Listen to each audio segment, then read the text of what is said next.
नमस्कार, यो हो न्यूज या टुडे। म शान्ति गिरी। राजनीतिले देशमा विभिन्न खालको परिवर्तन ल्याएको छ। विडम्बना देशको अवस्थामा परिवर्तन ल्याउने, राजनीतिमा भने त्यस्तो परिवर्तन आएको देखिँदैन। देशको विकास परिवर्तन गर्नका लागि राम्रा योजनाहरू बनाउने पार्टी र देशमा तिथि बसाउने कुशल राजनीतिज्ञ देशले पाउन सकेको छैन। तर वर्षौंको बलिदान र त्याग पश्चात सामान्य फेर दलका स्वरूपहरू भने देखा पर्न थालेका छन्। वर्तमानमा परिवर्तनको दिशामा मुखतिर भएको छ राजनीतिक साङ्गोपाङ्गो। आफू र आफ्नो परिवारको हितमा हिँड्ने व्यक्तिले देशको विकास गर्न सक्दैन। हरेकलाई जानकारी भएकै प्रसङ्ग हो। यो देशमा कुशल राजनीतिज्ञहरूले लामो समय काम गर्न पाएका पनि छैनन्। खुट्टा तान्ने प्रवृत्ति हाबी हुँदा राम्रा काम गर्नेहरू अघि बढ्न पाएका छैनन्। अघि बढिहाले पनि हुत्याइदिने प्रवृत्ति छ। त्यसैले साहित्यमा जस्तो निस्वार्थ सेवा गर्ने राजनीतिज्ञको कमी छ। कांग्रेसमा आएको यो राजनीतिक हस्तान्तरण र आन्तरिक गुटबन्दीमा परिवर्तनको अवस्था हेर्दा भने सकारात्मक रूपमा लिन सकिन्छ। नेपाली कांग्रेसको 14औं महाधिवेशनबाट गगन थापा र विश्व प्रकाश शर्मा महामन्त्रीमा विजयी भएका छन्। महामन्त्रीमा गगनले 3023 र विश्व प्रकाशले 1984 मत पाएर विजयी भएका हुन्। यस्तै महामन्त्रीका अरू उम्मेद्वारहरू डाक्टर प्रकाश शरण महतले 1556, प्रदीप पौडेलले 1393, डाक्टर मिनेन्द्र रिजालले 809 र डाक्टर राजाराम कार्कीले 106 मत प्राप्त गरेका हुन्। यससँगै कांग्रेसको राजनीतिमा युवाहरूको उपस्थिति बाक्लो देखिएको छ। अन्य दलहरूलाई समेत यसले चुनौती दिएको छ।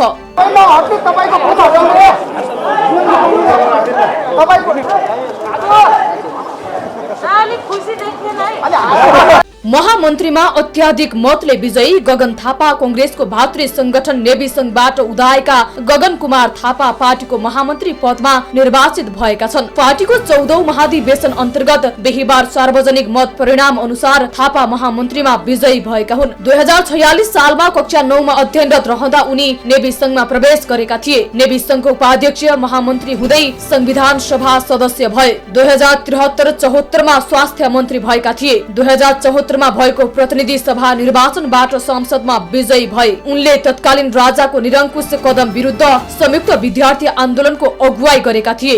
स्वतन्त्रताका लागि आन्दोलनको नेतृत्व गर्दै गर्दा 2060-61 मा राज्य विरुद्धको आरोपमा राजद्रोहको मुद्दा खेपेका थिए। उनी जेलमै रहँदा एमनेस्टी इन्टरनेशनलद्वारा उनलाई आस्थाको बन्दीको घोषणा गरिएको थियो। शान्तिपूर्ण रूपमा आफ्नो आस्था प्रकट गरेकै आधारमा बन्दी बनाइएका विश्वका प्रतिष्ठित राजनीतिज्ञलाई यस्तो बन्दी घोषणा गर्ने गरिन्छ। थापा भन्दा अघि नेपालमा सन्त नेता कृष्ण प्रसाद भट्टराईलाई उक्त घोषणा गरिएको थियो। थापाले 2062-63 को जनआन्दोलनमा अग्र मोर्चामा रहेर विद्यार्थी तथा आन्दोलनकारीहरूलाई नेतृत्व प्रदान गरेका थिए। उनी 2046 सालको जनआन्दोलनमा सहभागी भएका थिए। 2051 मा स्वतन्त्र विद्यार्थी युनियन त्रिचन्द्र क्याम्पसको सदस्य, 2053 सालमा स्वतन्त्र विद्यार्थी युनियन त्रिचन्द्र क्याम्पसको सचिव, 2053 सालमा स्वतन्त्र विद्यार्थी युनियन त्रिचन्द्र क्याम्पसको सभापति, 2055 सालमा त्रिभुवन विश्वविद्यालयको सिनेट सदस्य, 2057 सालमा नेपाल विद्यार्थी संघको उपाध्यक्ष, 2059 सालमा नेपाल विद्यार्थी संघको महामन्त्री, तत्कालीन राजाको निरंकुश कदम विरुद्ध संयुक्त विद्यार्थी आन्दोलनको अगुवाई, स्वतन्त्रताको लागि आन्दोलनको नेतृत्व गर्दा 2060-61 मा राज्य विरुद्धको आरोपमा राजद्रोहको मुद्दा, जेलमै रहँदा एमनेस्टी इन्टरनेशनलद्वारा आस्थाको बन्दीको घोषणा, 2062-63 को जनआन्दोलनमा अग्र मोर्चामा रहेर नेतृत्व प्रदान, 2062-63 को एजेन्डा स्थापित गराउन, शान्तिपूर्ण रूपमा राजनीतिक परिवर्तनका लागि अग्रणी भूमिका, 2064 सालमा पार्टीको तर्फबाट समानुपातिक तर्फ संविधान सभा सदस्य, 2065 सालमा संसदको प्राकृतिक स्रोत समितिमा रहेर ऊर्जा उपसमितिको नेतृत्व, ऊर्जा संकट समाधान गर्न ऊर्जा सुरक्षा लगायत विषयमा सक्रिय, 2067 सालमा भएको नेपाली कांग्रेसको 12औं महाधिवेशनमा सर्वाधिक मत ल्याएर केन्द्रीय सदस्य से निर्वाचित 2070 सालमा भएको संविधान सभाको निर्वाचनमा काठमाडौँ क्षेत्र नम्बर 4 बाट विजयी भएका थिए। 2071 मा कृषि तथा जलस्रोत समितिको सभापतिको रूपमा कृषि, ऊर्जा, जलस्रोत लगायत क्षेत्रमा नीतिगत पहल। 2072 सालको कांग्रेसको महाधिवेशनमा महामन्त्री पदमा उम्मेद्वार र पराजित। 2073-74 सालमा 9 महिनाको छोटो समय स्वास्थ्य मन्त्री र 2074 सालको प्रतिनिधि सभा निर्वाचनमा काठमाडौँ 4 बाट पुनः सांसद निर्वाचित भएका हुन्। महामन्त्रीका अर्का विजेता विश्व प्रकाश शर्माले पनि विद्यार्थी जीवनबाट राजनीति सुरु गरेका हुन्। शर्माले 2040 सालमा कक्षा 8 मा अध्ययन गर्दा गर्दै कांग्रेसको भातृ संगठन नेवी संघ धुलाबारी स्कुलको सभापति बनेका थिए। 2057 सालमा नेवी संघको केन्द्रीय सभापति बनेका शर्मा पार्टीको प्रवक्ता हुँदै महामन्त्री बनेका छन्। 51 वर्षीय शर्मा प्रखर वक्ताका रूपमा चिनिन्छन्। उनी 2041 मा 9 कक्षा पढ्दा पुलिस कस्टडी समेत परेका हुन्। 2043 देखि 45 सम्म मेची क्याम्पस नेवी संघ सभापति, 2047 मा नेवी संघ झापा सभापति, 2048 मा नेवी संघ केन्द्रीय सदस्य, 2053 मा नेवी संघ महामन्त्री, 2057 मा नेवी संघ केन्द्रीय सभापति, 2067 मा झापा जिल्ला सभापतिमा पराजित, 2070 मा संविधान सभामा पराजित, 2074 मा प्रतिनिधि सभा सदस्यमा पराजित, 2072 मा कांग्रेस केन्द्रीय सदस्य र 2074 मा पार्टी प्रवक्ता हुँदै हाल महामन्त्रीमा निर्वाचित भएका छन्। कांग्रेसमा गुटहरूले सर्लक्कै जित हात पार्न सकेका छैनन्। कांग्रेस कार्यकर्ताले व्यक्ति हेरेर छनौट गरेको सनक यही दृष्टान्तबाट सर्लङ्ग हुन्छ। तर देश बनाउन राजनीतिमा होमिएका युवा नेतृत्व भने कांग्रेस मात्रै परिवर्तन गर्ने बाचा गरिरहेका छन्। कांग्रेसको 14औं महाधिवेशनले नेपालका कम्युनिस्ट पार्टीहरूलाई पुस्तान्तरणको नौलो पाठ सिकाएको छ। सोलो नेतृत्व र तजबिजबाट पार्टीलाई प्राइभेट कम्पनी सरह चलाउन खोज्ने उनीहरूलाई कांग्रेसको महाधिवेशन र मत परिणामले पार्टी कसरी चल्छ भन्ने पाठ सिकाएको हो। पुस्तान्तरण भएको छ। अब वैचारिक रूपान्तरणका निम्ति साथीहरूले प्रयास गर्नुहुनेछ, नेतृत्व गर्नुहुनेछ भन्ने मैले विश्वास गरेको छु। पारिएको अनुभव प्राप्त गरेको नेतृत्व पनि हामीले प्राप्त गरेका छौँ। सँगसँगै पछिल्लो पुस्ताका नेताहरू पनि जिम्मेवार पदमा पुग्नु भएको छ। त्यसैले यो मिश्रण भएको छ, पुराना र नयाँ बीचको मिश्रण भएको छ। अब हाम्रो पार्टी सङ्गठित ढङ्गले अगाडि बढ्छ, पार्टीभित्र आम एकता निर्माण हुने परिस्थिति हुन्छ भन्ने मेरो विश्वास छ। विधि व्यवस्थालाई कडाइका साथ लागू गरेर पार्टी चल्छ भन्ने मेरो विश्वास हो। केन्द्रीय कमिटीको सदस्यहरूलाई 15 वर्ष सदस्य हुनुपर्छ। जिल्ला कमिटी वा कुनै कमिटीमा बसेर त्यो पदाधिकारी भएको हुनुपर्छ। त्यसले अनुभव लिएको हुनुपर्छ। त्यो स्वाभाविकै हो नि। नत्र केन्द्रीय नेता यत्तिकै फ्याट्ट मान्छेलाई लगिदियो भने भोलि उसले नेतृत्व गर्न सकेन, सिद्धान्तको व्याख्या गर्न सकेन, राष्ट्रको हितको व्याख्या गर्न सकेन भने त्यो नेता हुन सक्छ त? त्यत्रो नेता अब मैले सुन्छु अहिले उनी केन्द्रीय कमिटीको सदस्य। यो कदापि पार्टी निर्माण गर्ने प्रवृत्ति होइन। मैले योभन्दा मैले कसैलाई आलोचना गरेको होइन, तर सत्य कुरा मैले बोल्नुपर्छ। सत्य कुरा बोलेरै पञ्चायतलाई ढालेको हो, यहाँका कांग्रेसलाई ढालेको हो। आज पनि सत्य कुरा बोलेर नेकपा एमालेलाई बचाउनुपर्छ। माओवादीमा प्रचण्ड अझै आफ्नो नेतृत्वमा पार्टी चलाइरहन चाहन्छन्। पार्टीमा उनको प्रतिरोध गर्ने कोही देखिएको छैन। उता एमालेमा रडाको मचिएको छ। विगतमा समेत आफूलाई शक्तिको केन्द्र बनाउन तल्लीन एमाले अध्यक्ष केपी ओलीका लागि हालको एमाले चुनौतीको रूपमा देखा परेको छ। वर्षौंदेखि एमालेमा रहेकाहरूलाई लत्याएर उनले नयाँ आएका माओवादीहरूलाई काखी च्याप्नु झन ठूलो भूल हुन सक्ने एमाले नेताहरूकै भनाइ छ। व्यक्तिवादी स्वार्थ हाबी एमालेको राजनीतिलाई रापरपा र कांग्रेस महाधिवेशनले मज्जैले गिज्याएको छ। उपाध्यक्ष त तपाईलाई हुनुस् भन्नु भएको थियो नि त पार्टी अध्यक्षले, तपाई किन नहुनु भएको भन्ने प्रश्न होला। मैले अघि नै भने केन्द्रीय कमिटीमा, थाई कमिटीमा र म बालकोटराम समेत गएर 2 घण्टा मैले पार्टी अध्यक्षसँग कुराकानी गरेको थिएँ अधिवेशनको सन्दर्भमा। उहाँले केही पनि भन्नु भएन। मैले सोचेको छैन, कुरा भएको छैन, म धनकुटा जान्छु, नेपालगञ्ज जान्छु भन्नु।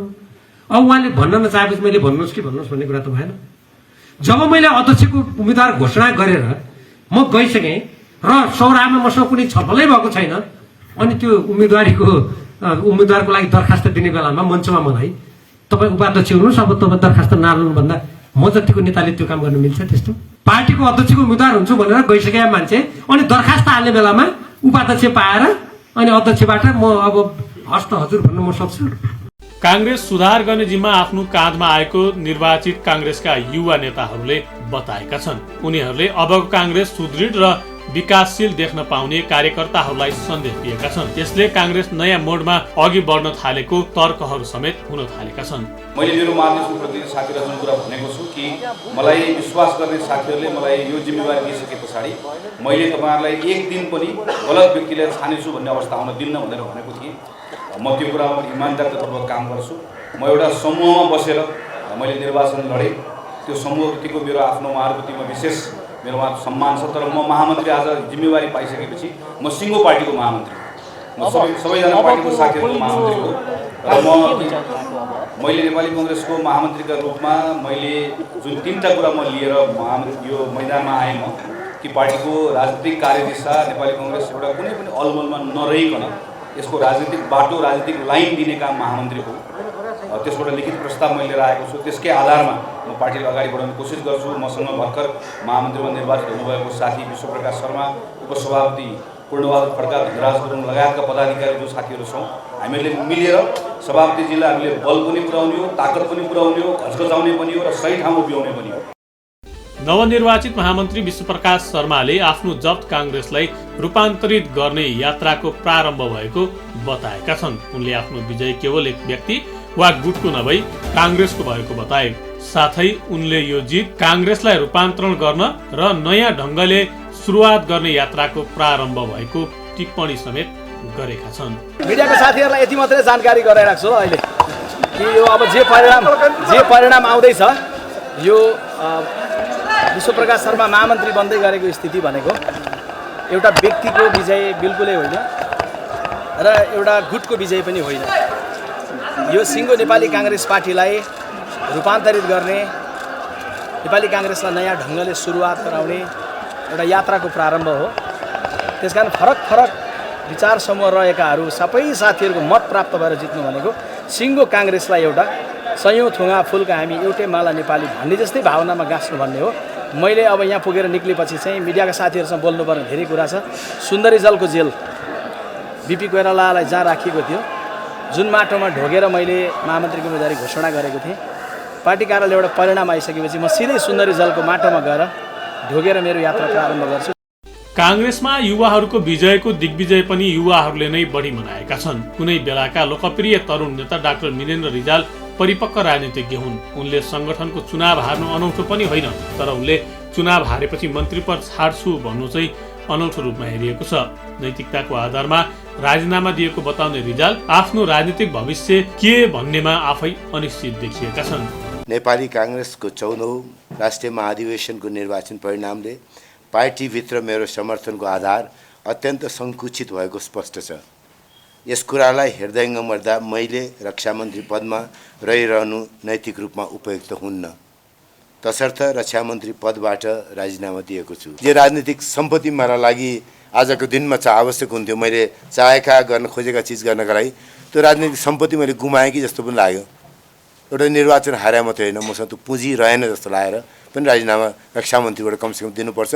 त्यसै बाँकी काम गर्नका लागि मलाई ठिङ्ग उभिनलाई, मोरङ क्षेत्रमा 2का जनताले निर्वाचित गरेर पठाएको सांसदका रूपमा ठिङ्ग उभिनलाई, नेपाली काङ्ग्रेसको एउटा क्रियाशील सदस्यका रूपमा ठिङ्ग उभिनका लागि, नेपाली काङ्ग्रेसको निवर्तमान केन्द्रीय सदस्यको हैसियतमा महाधिवेशन महासमितिको सदस्य रहिराख्दाखेरि र त्यो ठाउँमा उभिनलाई, ठिङ्ग उभिनलाई, आफ्नो विवेक बोल्नलाई मेरो राजनीतिक पुँजी बचाएर राख्नुपर्छ भन्ने लागेर पनि यो राजीनामा गरेँ। कतिपयलाई लाग्यो मिनेन्द्रलाई इमोसनमा, अब झन्डै 65 वर्ष पुग्न थालेको मान्छेलाई इमोसनको के छ र मलाई आज पनि आत्मश्लाघा भन्नु होला, आत्मविश्वास छ, गर्न सक्छु देशका लागि। जेमा रहेर भयो, मन्त्री रहेर नरहेर, क्रियाशील राजनीतिक जीवनमा रहेर नरहेर। त्यसैले म साधै दृढ निश्चयको भावमा उभिएको छु। हार्या थाक्या राजनीतिको सिपाही होइन, राजनीतिको हार्या थाक्या सिपाही होइन। काङ्ग्रेसमा पुस्तान्तरण भए पनि शीर्ष नेतृत्व भने परिवर्तन भएको छैन, तर शीर्ष नेतृत्वले पनि प्रशस्तै चुनौती पाउँदा अब पार्टी हाँक्ने काम युवाहरूले नै गर्छन् भन्ने अनुमान लगाउन सकिन्छ। आजकै दिन देशमा प्रजातन्त्रको गला रेट्ने काम तत्कालीन राजा महेन्द्रले गरेका थिए। ठीक यही बेला उनकै शैलीमा उदाएका एमाले अध्यक्ष खड्ग प्रसाद ओलीको स्वभाव शैलीको बहस भइरहेको छ। आफूलाई स्वाभिमान ठान्ने, अरूलाई अपमान गर्ने उनको चरित्र राजनीतिक वृत्तमा बेला बेला चर्चामा आउँछ। गत शुक्रबार कांग्रेस महाधिवेशन उद्घाटनका क्रममा कम्युनिस्ट नेताहरू राजा विरुद्ध एक स्वरले विरोधमा उत्रिए। त्यस दिन एमाले अध्यक्ष केपी ओलीले कम्युनिस्ट नेताहरूसँगै स्वरमा स्वर मिलाए। तर बुधबार च्यासलमा आयोजित पार्टीका मनोनित केन्द्रीय सदस्यको शपथ ग्रहण कार्यक्रममा ओलीले प्रचण्ड र ज्ञानेन्द्र बीच 2060 साल मक्सिर 18 गते 5 बुँदे सहमति भएको दावी गरे। प्रचण्डले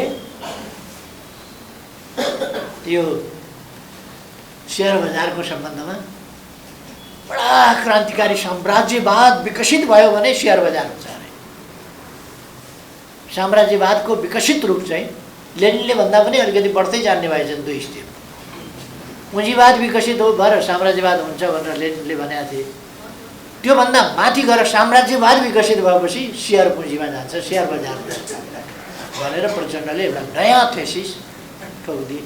2 दिनमा शेयर बजार धराशायी। त्यसको जनताको जीवनमा कति असर हुन्छ, शेयर लगानीकर्ताहरूको अवस्था कस्तो हुन्छ, तिनीहरूको आर्थिक स्थिति के हुन्छ,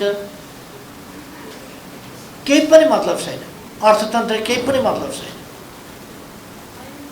कुन शेयर कारोबारीले चन्दा दिएन होला, त्यसो भएदेखि ठोकिदिए उनले।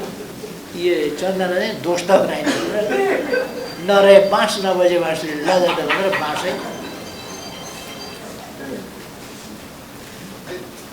यदि हामीले त्यस्तो गर्थ्यौँ भने सडक तात्थे, माइती घरले पुग्दैन थियो, सडक तात्थे, सञ्चार माध्यमहरूमा आगो बल्थ्यो। शान्त छ, चुपचाप, शान्त, आराम, आनन्द छ, कोही बोल्दैन। किनभने यहाँ यो त अस्थिरता क्रिएट गर्ने, अस्थिरता बनाउने देशमा खजमज्याइरहने, ध्वस्त पारिरहने, यता बिगार्ने, यता उठाए चाहिँ गर्ने, उता भत्काइदिने, यो खालको सिलसिला चलिराखेको हुनाले यस्तोमा बोलिरहनु परेन, केही गर्नु परेन। संविधान मिथ्या भयो, मनपरी गर्दा भयो, कानुन मिथ्या भयो। चलिराखेको संसद मध्यरातमा बन्द गरेर भोलिपल्ट संसद ठाडी छलेर अध्यादेश ल्याउँदा भयो। कसलाई कति सिट भए पुग्छ, कति प्रतिशत भए पुग्छ, सोधिकन त्यस अनुसार कानुन संसदलाई चलिरहेको संसद छलेर गर्दा भयो, लोकतन्त्र भयो। हजारौं जनाको ज्यान गएको 1 दशक लामो सशस्त्र द्वन्द्व हुँदै नेपालको मूलधारको राजनीतिमा स्थापित भएका माओवादी अध्यक्ष प्रचण्ड राजा विरुद्ध उग्र देखिन्छन्। उनी सधैँ राजाको चर्को विरोध समेत गर्छन्। तर ओलीले लगाएको गम्भीर आरोपले उनको चरित्रमाथि नै प्रश्न गरेको छ। एक पटक प्रचण्डले पूर्व शासकहरू कुनै न कुनै रूपले जनतालाई कमजोर पार्ने, उक्साउने र आफ्नो गुमेको शासन पुनर्स्थापित गर्ने अभ्यासमा लागेको आरोप समेत लगाएका थिए। 2075 मा नेपाली कांग्रेसले महासमिति बैठक मार्फत सो दल भित्रका केही नेताहरूले हिन्दू राष्ट्र पुनर्स्थापनाको पक्षमा हस्ताक्षर संकलन गर्दा प्रचण्डले त्यसको विरोध गरेका थिए। सोही समयमा राप्रपाले समेत देशव्यापी आन्दोलनको घोषणा गरेको थियो। यी घटनाक्रमका कारण प्रचण्डको आक्रोश राजा प्रति बढेको थियो। उनले त्यस क्रममा कांग्रेस र राप्रपाको पनि कटु आलोचना गरेका थिए। उनले पटक पटक वर्तमान परिवर्तनका बारेमा जनतालाई सचेत र स्पष्ट पारिएन भने परिणाम घातक हुन सक्ने चेतावनी समेत दिँदै आएका छन्। काठमाडौँमा जाडो बढ्दै गर्दाको 2075 मक्सिरको एक साँझ पूर्व राजा ज्ञानेन्द्र एउटा रेस्टुरेन्टमा आफ्ना नातेदारहरूको जन्मदिन मनाउन पुगेका थिए। त्यहाँ उनी नाच्दै गरेका दृश्य सार्वजनिक भए पनि उनले त्यहाँ कुनै राजनीतिक अभिव्यक्ति दिएका थिएनन्। तर त्यसको केही दिनपछि कास्कीको सिक्लेस पुगेका प्रचण्डले मुख थाम्न सकेनन्। प्रचण्डले निरङ्कुश शासकहरूलाई बिर्सेका छैनौं, अहिले उनीहरू नाच्दै हिँडेका छन् रे होटलमा, केका लागि नाचेका हुन् भन्दै टिप्पणी गरेका थिए। त्यस बेला कतै प्रचण्ड आवश्यकता भन्दा बढी नै राजासँग त्रस्त भएका त होइनन् भन्दै प्रश्नहरू उठाइएकै हुन्। जबकि तत्कालीन नेकपा 2/3 सरकारको नेतृत्वकर्ता थियो। अझै उनी राजा प्रतिको टिप्पणीमा उस्तै निष्ठ छन्। संविधान विरोधी काम गरेर केपी ओलीले आफूलाई विघटन गराएका छन्। केपी ओलीले इतिहासमा कलङ्कको टीका लगाएका छन्, त्यो कहिल्यै मेटिने छैन।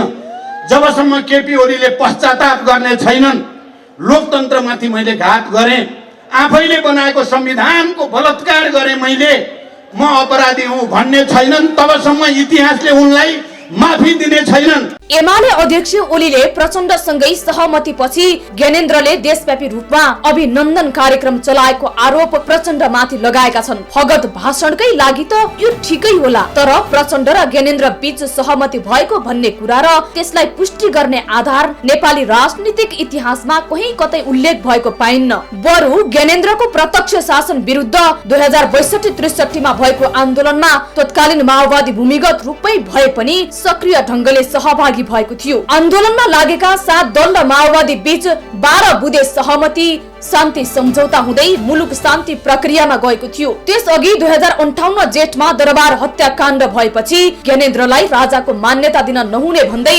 माओवादीले चर्को रूपमा आवाज समेत उठाएको थियो। तत्कालीन समयमा माओवादीका तत्कालीन नेता डाक्टर बाबुराम भट्टराईले नयाँ कोत पर्वलाई मान्यता नदिऊ भन्दै लेख लेखेका थिए, जसले जुन निकै चर्चा समेत कमाएको थियो। नेकपा एकताको स्मरण गर्दै गृह जिल्ला अछाम पुगेका डाक्टर भीम रावल भन्छन्, देशमा राणा शासन शैलीको पुनरुदय भयो। एमाले अध्यक्ष ओली प्रति लक्षित यो टिप्पणी थियो। नेकपा एमाले र नेकपा माओवादी केन्द्रको बीचमा एकता भयो।